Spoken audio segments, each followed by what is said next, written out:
Bonjour à toutes, bonjour à tous et soyez la bienvenue sur TV Vendée en ce mercredi 21 janvier dans votre matinale. J'espère que vous allez bien ce matin. Bon courage à vous si vous apprêtez à prendre la route en direction du travail ou bien des cours. Bon appétit si vous prenez actuellement votre petit déjeuner. Je vous le répète régulièrement, c'est le repas le plus important pour être en pleine forme et pour bien démarrer sa journée. Comme tous les matins, vous pouvez bien sûr réagir à l'actualité du jour avec le WhatsApp officiel de la matinale dont voici le numéro. Et je vous rappelle que nous avons reçu sur ce plateau il y a quelques instants dans l'invité de la matinale deux invités. Thierry Dubin, directeur du BTP CFA de Vendée, accompagné par l'un de ses apprentis, Yann Mercier, à peine âgé de 18 ans, qui a été médaillé d'or au concours national des World Skills des Jeux Olympiques des métiers, et il se prépare pour le concours international. Ce sera en septembre prochain à Shanghai. Vous pouvez retrouver donc l'entretien avec nos deux invités désormais sur tvvendée.fr et sur la chaîne YouTube TV Vendée Actu.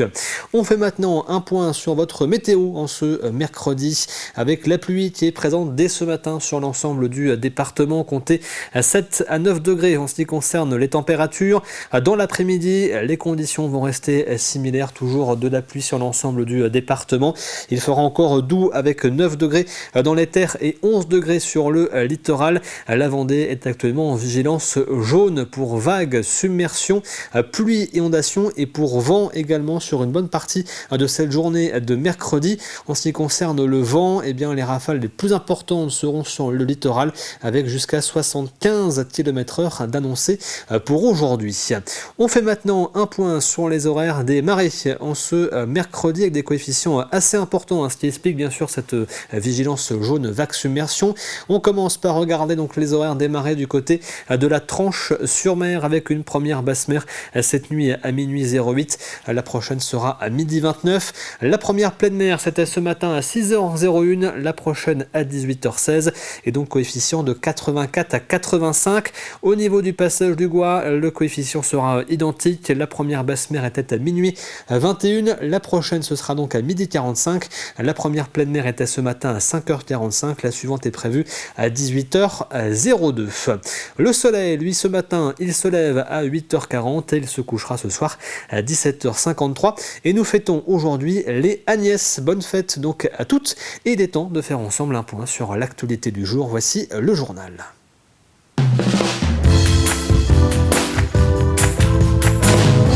Nous suivons cette semaine le procès de Emmanuel Abeyi-Sanga, le meurtrier présumé du père Olivier Maire. Ce membre de la congrégation des frères Montfortin de Saint-Laurent-sur-Sèvre a été assassiné en août 2021.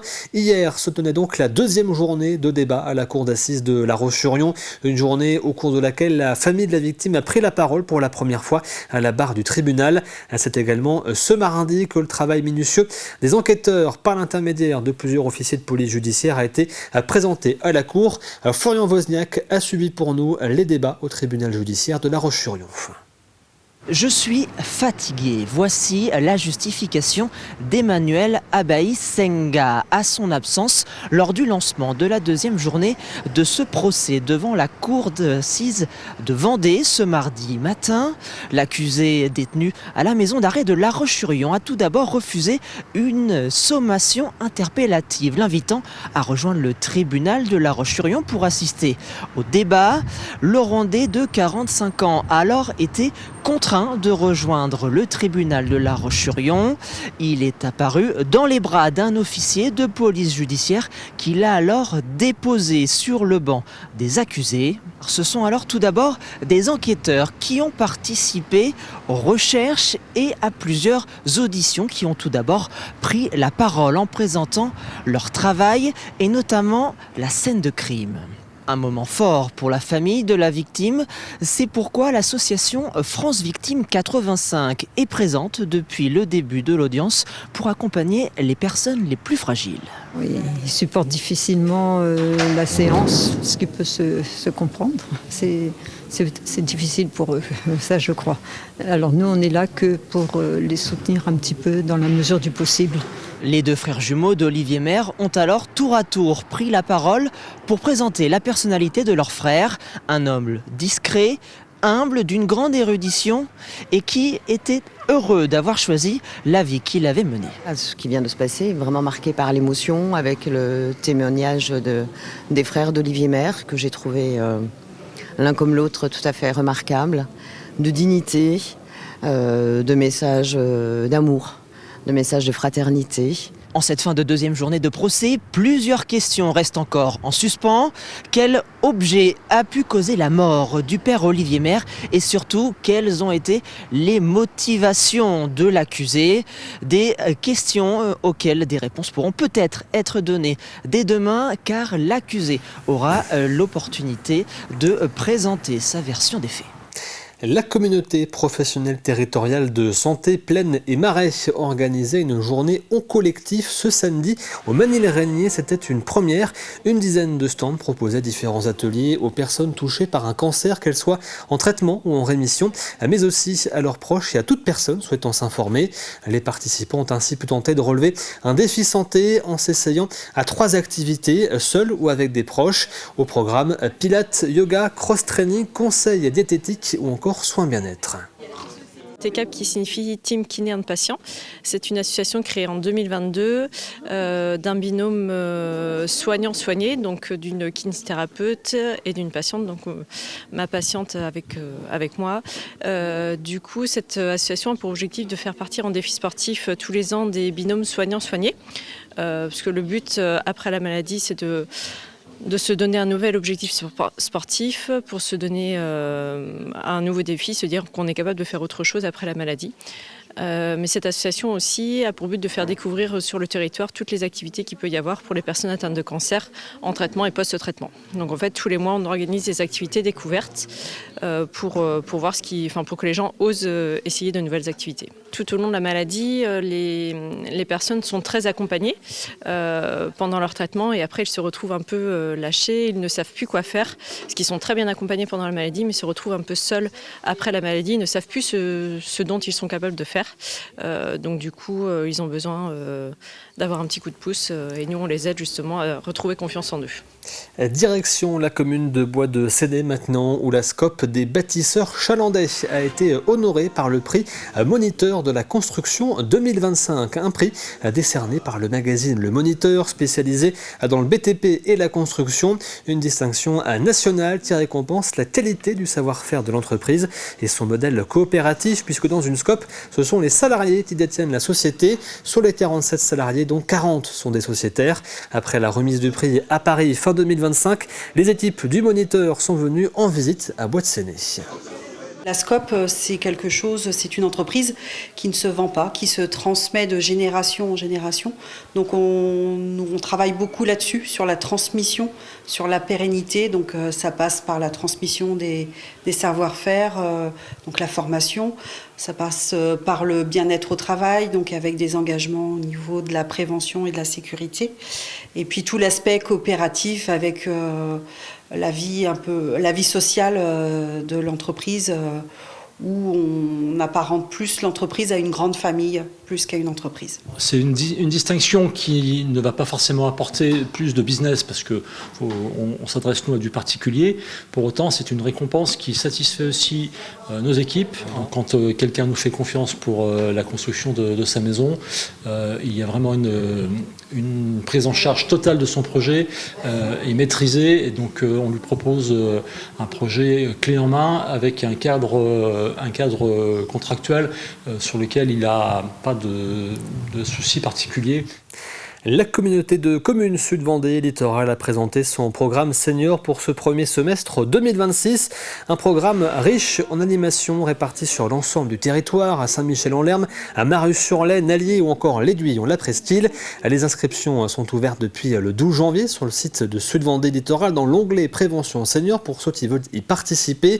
En 2025, 500 participants à ce programme et la participation devrait être en hausse cette année avec un spectacle et plusieurs nouveautés au programme avec atelier de vitalité, équilibre, santé dans l'assiette ou encore initiation à l'aquagym.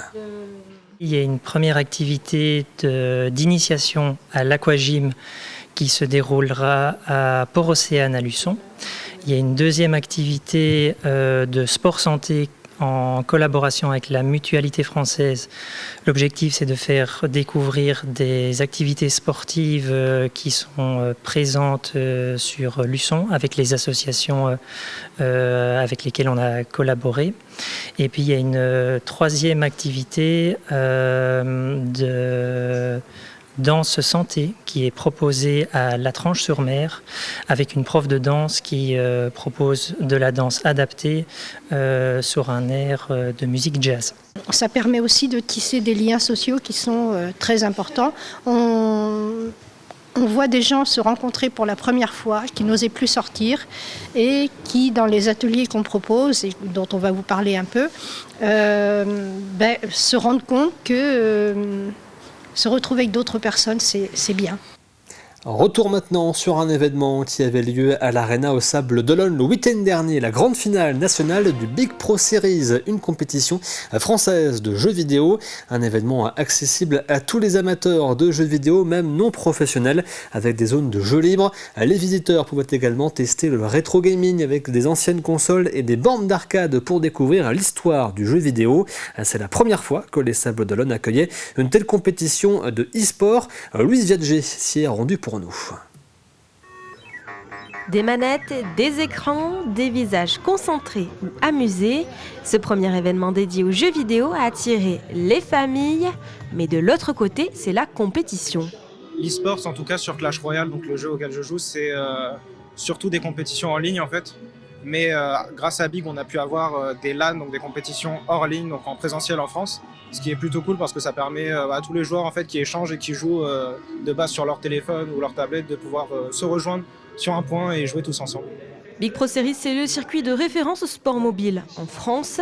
Après des étapes prestigieuses comme la Paris Games Week, les joueurs ont décroché leur ticket pour cette grande finale aux Sables d'Olonne.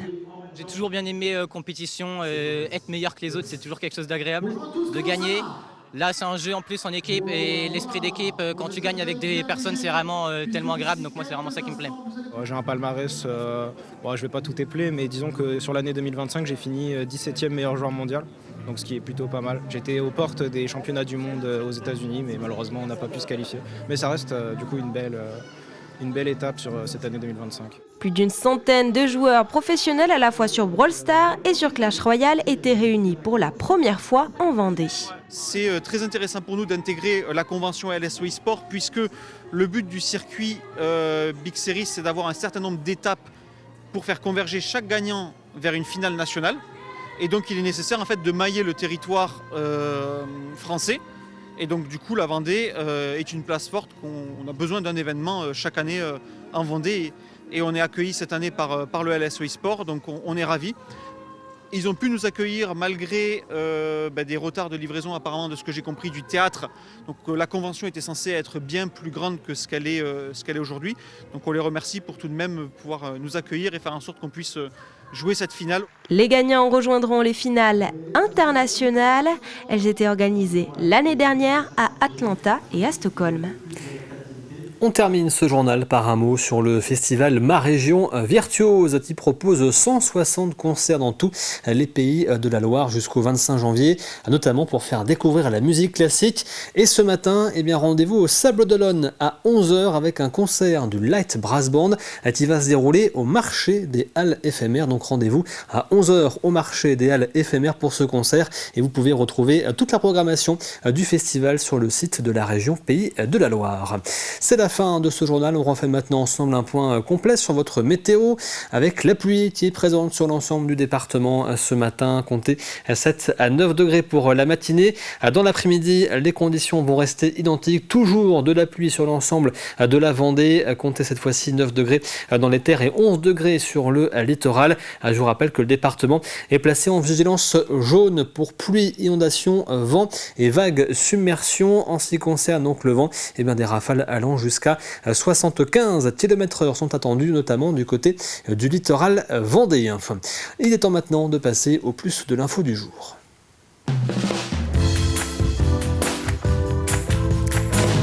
Et dans le plus de l'info, ce matin, nous sommes allés à la rencontre de Arnaud Ringard, président de la Chambre de commerce et d'industrie de la Vendée. À l'occasion de ses vœux, nous faisons avec lui le bilan de l'année 2025, un bilan plutôt moyen.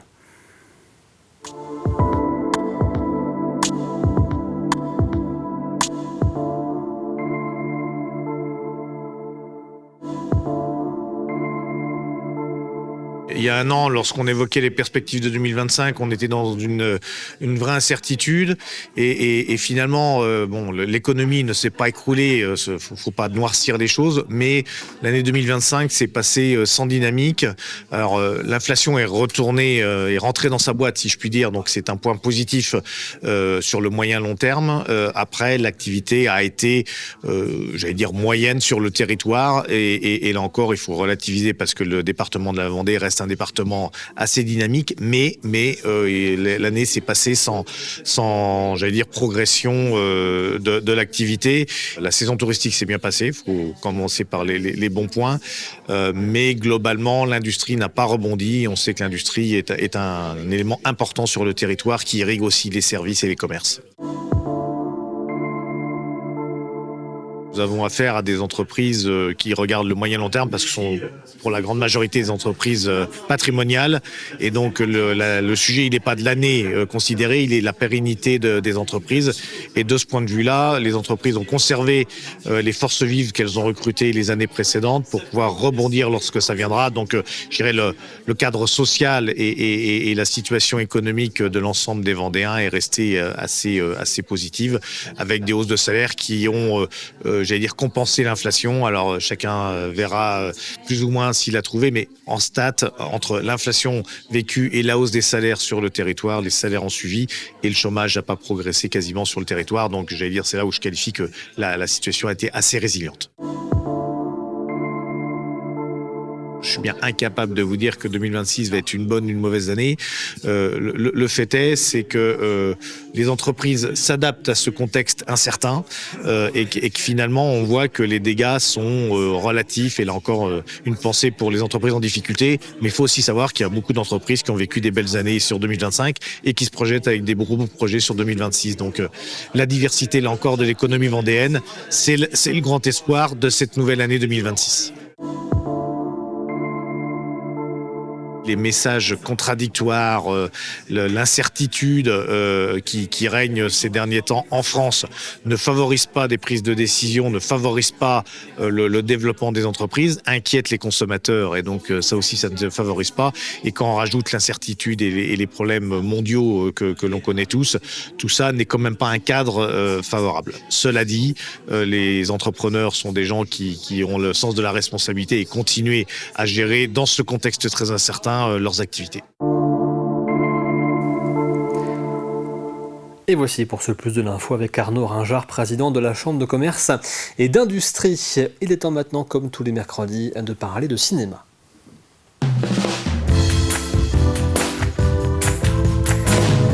Dans mon ciné fait cette semaine le bilan de l'année 2025 pour le cinéma Le Concorde à La Roche-sur-Yon avec son directeur Mathias Tribalo.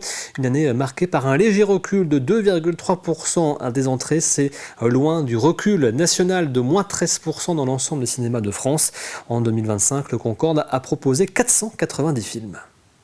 On a la chance d'avoir une programmation très axée à art-essai, donc cinéma d'auteur.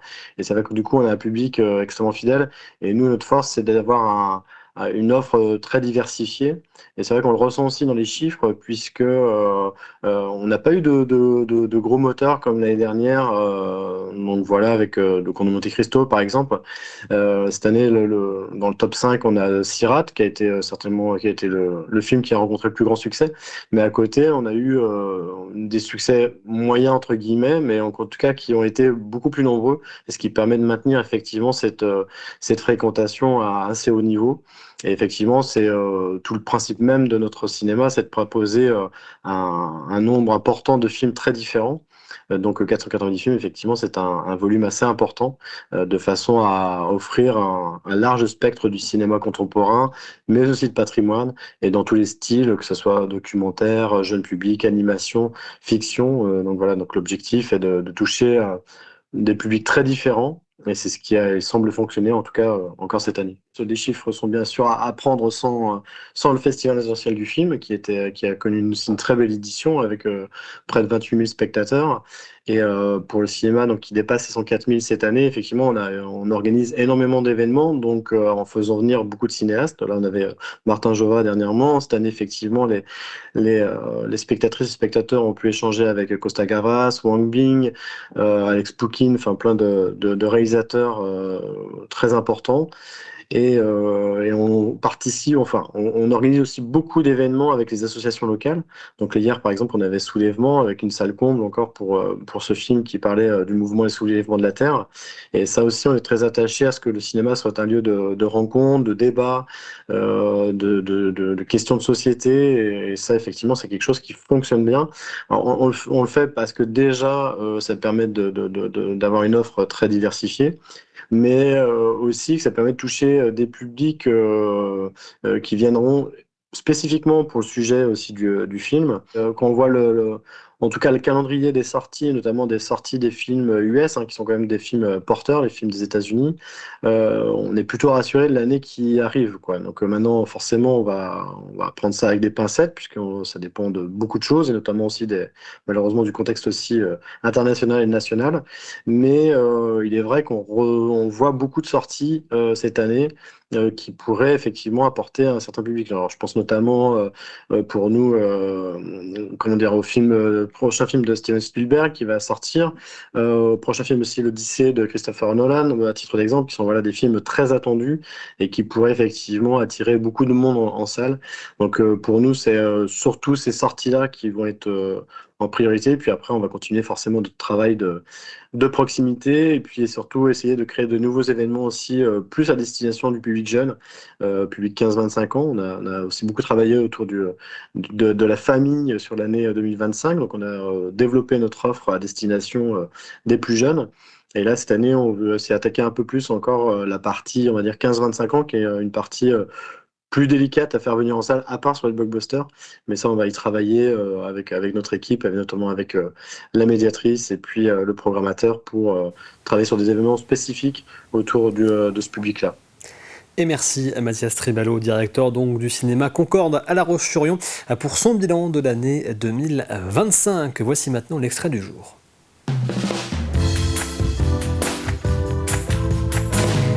Et l'extrait ce matin, c'est Backstage, votre rendez-vous à musique tous les mercredis sur TV Vendée, présenté par David Auvinet. Il reçoit aujourd'hui le groupe vendéen de rock Cachemire. Ils viennent présenter leur nouvel album et font aussi un retour en arrière sur leur carrière, notamment sur leur première participation au festival de Poupée et au Hellfest. Après 2022, il y a eu Poupée 1er juillet 2023. Alors j'ai noté parce que évidemment on parlait des marches, on parlait de ce sommet. Poupée, impression, Farid, dis-nous. C'était magique. Ouais, c'était magique, c'était complet. C'est la Vendée, quoi. C'est la Vendée. Sur TV Vendée, mais quand même, les dates en Vendée sont incroyables. Puis nous, on a un lien spécial avec ce festival-là. Qui nous suit depuis un moment. Ouais, enfin, il y a une confiance qui s'est créée. On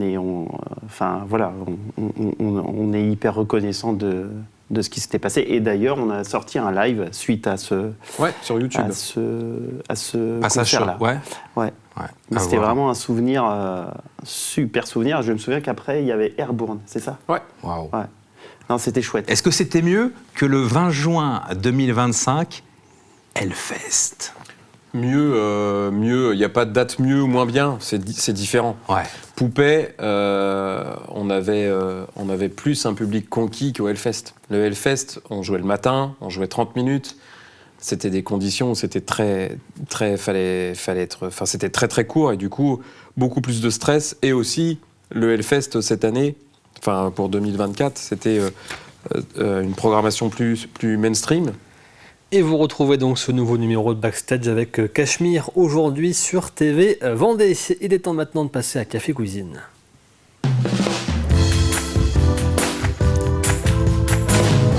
Et à gagner cette semaine dans Café Cuisine, je vous le rappelle, ce sont des places pour le spectacle Flagrant délire joué par les baladins de la médecine le 31 janvier et le 1er février prochain à Montée-du-Vendée. Pour espérer remporter vos places, il vous faut trouver la réponse à la question de la semaine que voici. Quel skipper tente actuellement de battre le record du trophée Jules Verne à bord d'un bateau parrainé par une entreprise vendéenne? Il est bien parti pour le battre, ce record. On aura l'occasion d'en reparler. Voici l'indice d'aujourd'hui. Ce skipper est l'un des marins français les plus expérimentés, habitués au record océanique majeur. Vous avez jusqu'à vendredi midi pour tenter votre chance sur tvvendée.fr. Et n'oubliez pas d'ailleurs en jouant de sélectionner si vous préférez remporter des places pour le 31 janvier ou pour le 1er février. Le spectacle est à 20h30 le 31 janvier et il est à 15h le 1er février. Spectacle Flagrant délire des baladins de la médecine. C'est la fin de cette matinale. Merci à vous de l'avoir suivi.